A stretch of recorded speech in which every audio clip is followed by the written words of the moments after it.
The Colorado Buffaloes are on a bit of a run on the recruiting trail, and I think some of you may owe a certain coach an apology. Let's talk about it.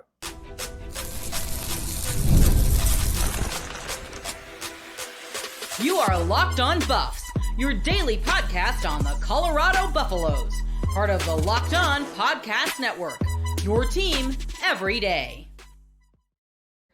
Welcome to Locked On Buffs. I'm your host, Kevin Borba. Today's episode is brought to you by our sponsors over at Game Time. Download the Game Time app, create an account, and use code LOCKEDONCollege for $20 off your first purchase. Terms and conditions apply. We are also brought to you by the Locked On Podcast Network. It's your team every day for free and available wherever you get your podcast. So do me a favor, hit that like button, hit that subscribe button, and let's have some fun.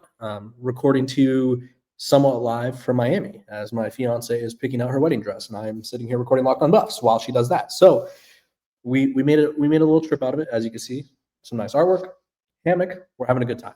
Let's talk about who else is having a good time, because the Colorado Buffaloes are, I don't want to say on a little hot streak here on the recruiting trail, but they're heating up. And I think a couple of you may owe one Mr. Colorado linebacker coach, Andre Hart, an apology. I think there's been, and let me just preface this for those of you who don't know what I'm talking about. There has been some growing frustrations with him over Colorado missing linebackers, right? I think a lot of people, I think when people think of Colorado recruiting, they don't really understand that it's still not at the stage of like, hey, we're going to not only offer a ton of these top kids, but we're going to bring in a bunch of top kids. A lot of players are going to be interested in Colorado. Doesn't mean Colorado's going to land them all. And so there was some names like Elijah Barnes, Riley Pettijohn last year, Nathaniel Usu-Boateng, who ended up at Michigan, Jaden Perlott, who ended up at Tennessee, Christian Thatcher, Utah, Elijah Melendez, Landon McComber, Stanford, right, Auburn, the other one, right? There's a bunch of linebackers that Colorado missed on last year that I think a lot of people were hoping they'd hit on. And then same thing happened this year, right? They take some big swings at, like, let's pull up some of the names here. And they took a swing at a guy like Xavier Griffin, the number one linebacker in the country. They took a swing at Jermichael Garrett, who's a 4-star, Isaiah Williams, who's a 4-star, J.J. Bush, 4-star, right? They're taking swings at these guys, and they're not always connecting. And then I also feel like people – I think we have allowed ourselves to be trapped by this guy's not a 3 or 5, or excuse me, this guy's not a 4 or 5-star. Let's panic, right? Let's be upset. And it's like sometimes quality players aren't always ranked the highest, right? Shedeur Sanders, 3-star. Jimmy Horn, 3-star, right? A lot of the key players that Colorado had last year, 3 stars, right? I think BJ Green, I think we would all agree, he was one of Colorado's best players, and arguably one of the best players in the country. He was a 3-star. Right? He was ranked as the 261st linebacker in the country. He was ranked as the 184th best player in the state, 2,090th player in the country as a recruit, right? Everyone loved Cameron Simon Craig, right? We all loved him. We all praised his hustle, praised his efforts. Yeah, I'm looking at his recruiting ranking right now. He was ranked as the 212th safety and 388th player in the state of Texas, ranked as a 1,991st player in the country, right? So I think people are like, oh my gosh, you bring in a guy like, and I'm not saying this guy's a bad recruit, but I will say that there was some fans who are upset about the landing of Carson Crawford, the 3-star linebacker of Texas, or Xavier Payne, the 3-star offensive tackle out of Florida, or Colby Johnson, the 3-star linebacker out of Washington. And it's like, you know what? These are the glue guys. These are the guys that make or break a class, right? Because 5-star prospects are hit or miss. Same with 4-stars, right? There's a lot of transferring, but the players who are willing to grind, who are underrated and willing to challenge themselves and go compete for a starting spot, those are the ones you want. Those are the ones that are going to go duke it out with a blue chip recruit over a starting spot. So let's talk about why people owe Mr. Hart an apology. Well, the Buffs went on a run to start July, really, where they've landed 1, 2, 3, 4, 5 recruits. Of those 5 recruits, 5 commitments, if you will, 3 of them have been linebackers, right? I mentioned Carson Crawford, super athletic linebacker out of Carthage, Texas, that plays just about every position imaginable. They also landed a commitment from Colby Johnson from Washington, 3-star, not bad, right? And then yesterday they beat out Ole Miss or I guess this would be Saturday. They beat out Ole Miss, Florida State, Penn State, and UCLA for 4-star Rodney Colton Jr. 6'1", 220, looks the part. I think he's going to be a star for the Buffs. And it was one of those things where he does an interview about his commitment, and it's like, why did you pick Colorado, right? What was the purpose, of picking Colorado over a program like Ole Miss, right? He's a Southern kid. He's from Noonan, Georgia. So, I mean, a program like Ole Miss, Florida State, not Penn State, even Penn State's closer to home, right? But Southern programs, they're after him, right? And he had those programs after him. It sounded like Ole Miss was in the driver's seat. And guess what? He ended up picking Colorado, and he said it was because Deion Sanders talked to him. And so Deion Sanders and Coach Hart were the main reasons that he was able to confidently commit to Colorado. And like, if you look at his stats this past year, I mean, the kid was a monster. He was an absolute monster. This past season, he had, in 12 games, 51 total tackles, 12.5 tackles for a loss, 6 sacks, 5 hurries. He also had an interception and a fumble or forced fumble. So the guy does a little bit of everything, right? He's your prototypical plug-and-play linebacker. I expect him to get bigger. I expect him to get stronger. He has the ability to play linebacker and safety, so he's already versatile. They expect him to play linebacker, obviously, at the next level. But even then, playing safety gives him that versatility and coverage skills that linebackers need. And people were upset with Coach Hart. They're like, why is this guy swinging and missing on every blue chip linebacker imaginable? Why is he not able to do this? Why is he not able to do that?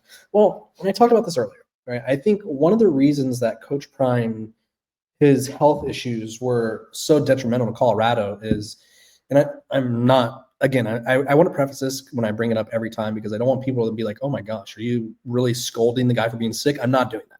I'm talking about how big of an impact he has, right? There are certain things that are not in our hands here on earth. There are certain things that the powers that be, whatever you believe, whatever deity you are worshiping and or believe in, certain things just don't go our way, right? Or don't go as we plan. And for Coach Prime, he was dealing with the health issue. We still don't know what the health issue is, but he says he's back now. He says he's feeling better, which is a great thing.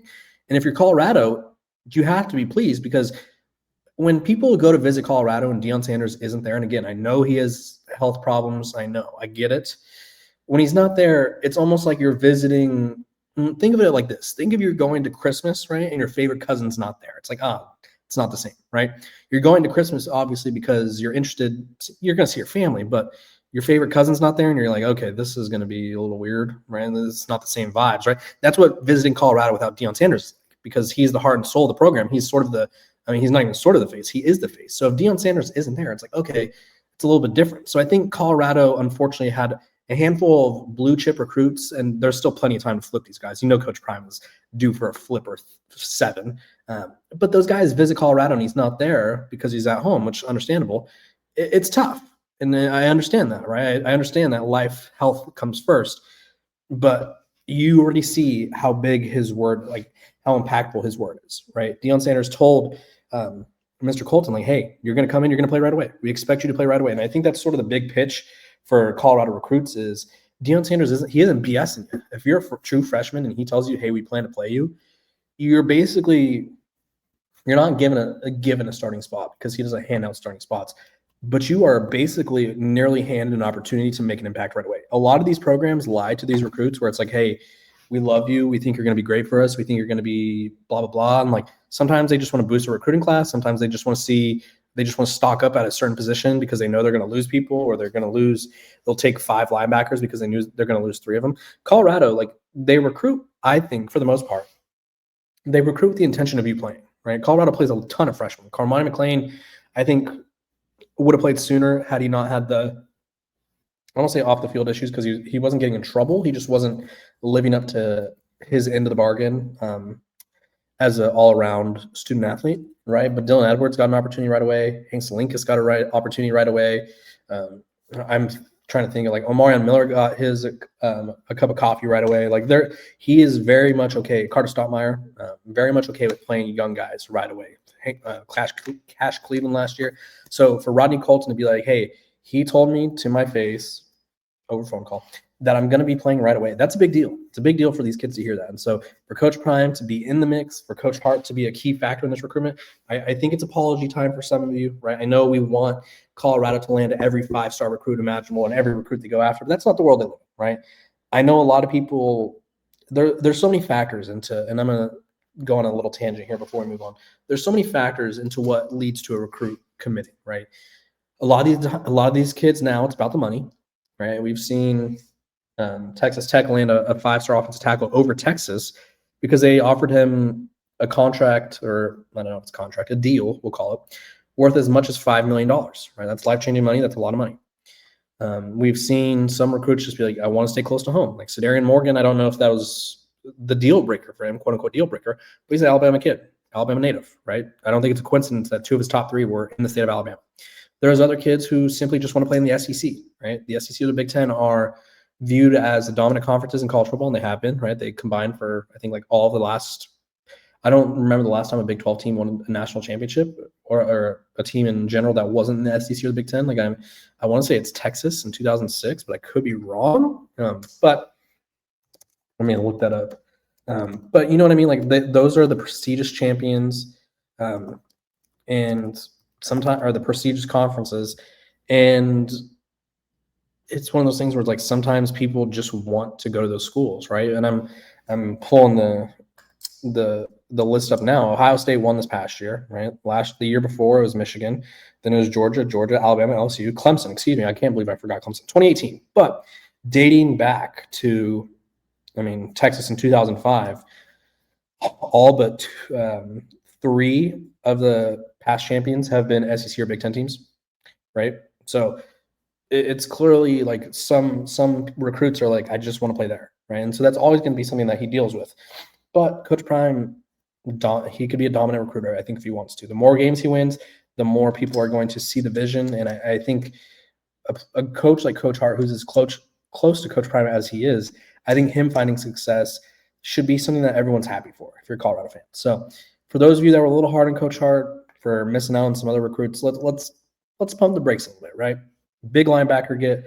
Let's pump the brakes.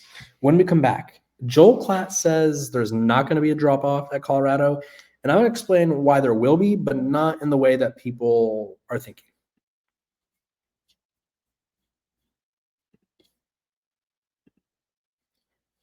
Welcome back to Locked On Buffs. This episode is brought to you by Game Time. We've all been there logging on early and waiting for concert tickets to go on sale, right? Everybody wants to catch the latest Taylor Swift concert or whatever, or Harry Styles or Drake or Kendrick Lamar, wherever you stand on that side of the argument, but only to lose your spot for a show you've been dying to see. Live music should be about making memories, not dealing with the stress of ticket shopping. That's where Game Time comes in. Game Time makes getting concert tickets faster and easier than ever. Prices actually drop as it gets closer to showtime, and you can save up to 60% off with their killer last-minute deals. If you're tired of endless scrolling to find the best deal, Game Time's Zone Deals picks. They're picks the best seat for you and the best section, right? So you don't have to do the hard work. They also offer a panoramic seat view, so you can just tilt your phone a little bit and you'll be like, oh, this is what our view looks like. That's honestly my favorite part. So take the guesswork out of buying concert and show tickets with Game Time. Download the Game Time app, create an account, use code LOCKEDONCollege for $20 off your first purchase. Terms apply. Again, create an account and redeem code LOCKEDONCOLLEGE for $20 off. Download the Game Time app today. Last minute tickets, lowest price, guaranteed.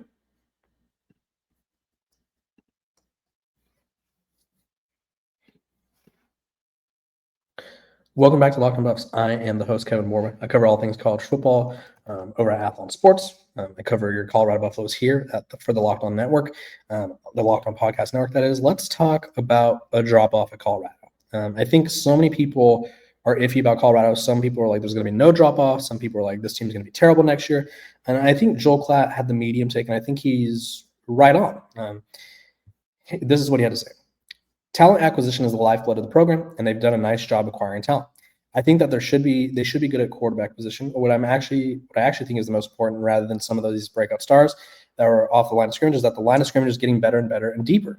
And I think you would agree with that, as opposed to like 2 years ago, they had some marquee talent on the outside. The line of scrimmage was really poor, and they tried to play around it, and it was tough, right? The offensive line was terrible. Quote, he said, they got a little bit better last year, and they should be a little bit better on the line of scrimmage this year. And I think that alone should help them overcome some of those losses on the outside. Now, I think Colorado's due for a drop-off. And when I say that, I think a lot of you are going to be like, oh, my gosh. Are you saying they're going to be bad? No. I'm saying Colorado's it's going to be a drop-off in star power. It's going to be a drop-off in those high-scoring, high-octane games where it's like they're just charging down the field, airing it out all game. Colorado's going to see a drop-off of the Shedeur Sanders and Travis Hunter era. the Jimmy Horn era, right? The era of I consider Will Shepard an NFL wide receiver, even though he wasn't drafted. But we had 3 NFL wide receivers and an NFL quarterback slinging the rock around. And we played like that, right? That was Colorado's mindset. We have 4, 5, counting Will Shepard, NFL guys, all of which can make plays, and we're just going to outscore everyone, right? And the defense played a large part last year. They were a lot better than I think most people expected them to be, me included. I wasn't expecting pass rush like that.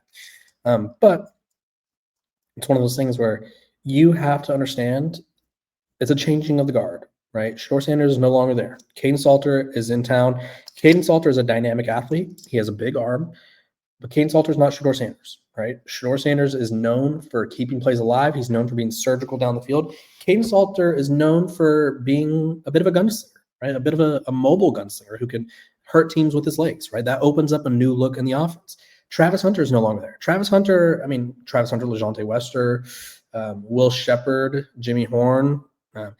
Those guys were, specifically Horn, Western, Hunter, were after the catch menaces, right? They were guys who you get the ball to them in open space and you let them work. It was as simple as that. Sometimes it was a bubble screen, sometimes a little slant, sometimes it was a pass in the flat. You just get the ball to them in open space, right? You may have that this year, you may not, right? There's a lot of position battles that need to be settled. Wide receiver, I think, is one of them. You have Joseph Williams, you have Amarion Miller, Draylon Miller, Cam McKell, if he's in the mix there. You have so many guys where Sincere Brown, Quentin Gibson, like there's so many names and stuff. They have a lot to figure out. But either way, it's not the same guys. So there's going to be a drop-off in star power. There's going to be a drop-off in just being like, hey, we're just going to out-talent everybody. But I think it's going to be an uptick in, I don't want to say team chemistry, but like a team continuity, if you will, right? I think that's going to be an uptick in like game plan strategy. I think it's going to be an uptick in play calling strategy in general from the coaches, right? Because I think you're going to have to see a little bit more from Pat Shermer, right? I think you're going to have to see him get a little bit more creative. I think you're going to see a different offensive look, and that's okay, right? But the drop off overall, I don't think when people think of drop off, it's like, oh my gosh, they're going to go from 9-4 to 3-9. It's like, no, that's not going to happen, right? This team's going to be fighting for a bowl game, possibly Big 12 contention, and the drop off is just simply going to be due to the talent that they lost. But that doesn't mean they won't be as good, right? Coach Prime said it himself. We don't have the stars that we did last year, right? Replacing Travis Hunter, replacing Shedeur Sanders, not easy. But we have better team overall, right? The offensive line, this very well should be. If it's not, then I don't even know what to make of this anymore. The offensive line should be the best one that Coach Prime has had. The defense line is going to have some dogs, some playmakers. Jaheim Otis, Anquan Barnes. I'm excited to see what Quincy Wiggins does. A lot of guys there. Amari McNeil, Gabriel Lightfoot. A lot of guys in the mix. Secondary, I think it's probably one of the better secondaries in college football, or at least in the Big 12 at the very minimum, right? So what you have to understand is it's a drop-off in style, but not a drop-off in success, if you know what I mean, right? I think it's okay for the team to be different because you have different players, which means you have to do things differently. I mean, that was Robert Livingston's whole thing last year was like he comes in without a playbook and goes, what are we good at? Because obviously running stuff that we're not good at isn't going to help us. So I think Colorado could be really good next year, and I think a lot of people will be surprised. But I think we're overreacting to this notion of like, are they going to be good or are they not going to be good? They're just going to be different. And I think different can still lead to being good. You guys let me know what you think. When we come back, we're going to be talking about the Big 12's approach to the playoff, right? Brett Yormark is pro a change, kind of. Let me explain.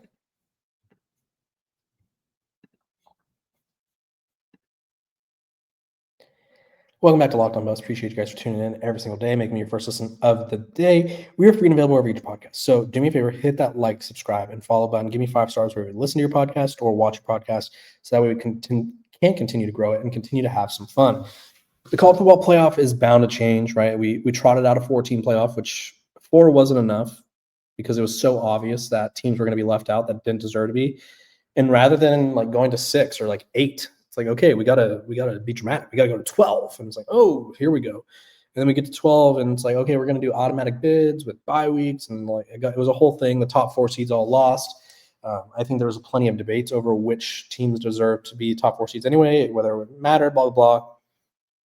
At the end of the day, they're going to be changing the playoff format again. 16 teams is likely. They're just trying to figure out how to get everyone on the same page because they're trying to figure out which model, I won't say is fair because they don't care about fairness, but which model the SEC and Big Ten like the most and the ones that the Big 12 and ACC are willing to conform the most with, right? So the common one is the 5+1 model, which 5 power champions are awarded automatic bids. So it'd be your group of 4 teams, SEC, Big 10, Big 12, ACC, and then the best G5 team. So Pac-12, Mountain West, American, whatever it is, Conference USA, whatever other conferences are out there that could possibly be in that 5th seed.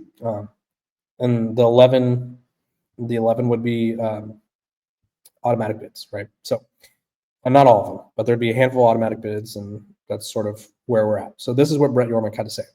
5-11 is fair. He said, we want to earn it on the field. It may not be the best solution for the Big 12, but given your comments about automatic qualifiers, but long term, knowing the progress we're making and the investments we're making, it's the right format for us.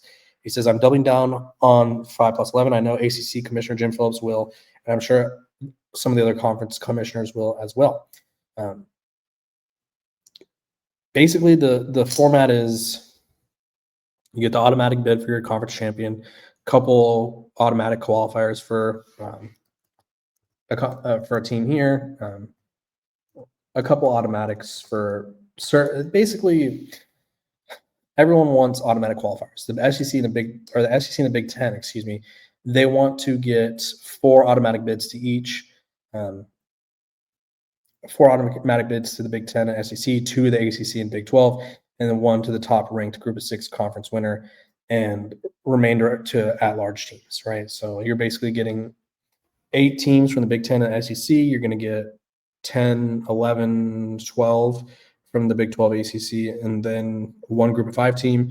So it's 13, and then the rest are at-large, right? So it's kind of – I don't love it because I'm more of the proponent of, like, just earn your way in. Like if you deserve 4 teams, you will get 4 teams, especially the SEC. There's kind of that inherent, I don't want to say bias, but bias.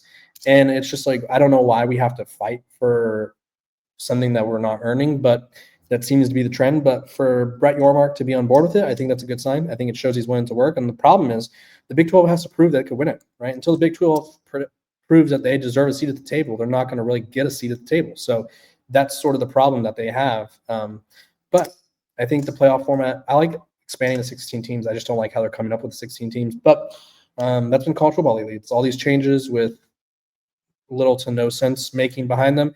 And that's just life. But at the end of the day, Brett Yormark is approving this change. So we'll see how it unfolds. Either way, I'll keep you guys updated. I'm Kevin Borrell, host of Locked On Buffs. I will see you guys tomorrow. I hope all of you have a great start to your week.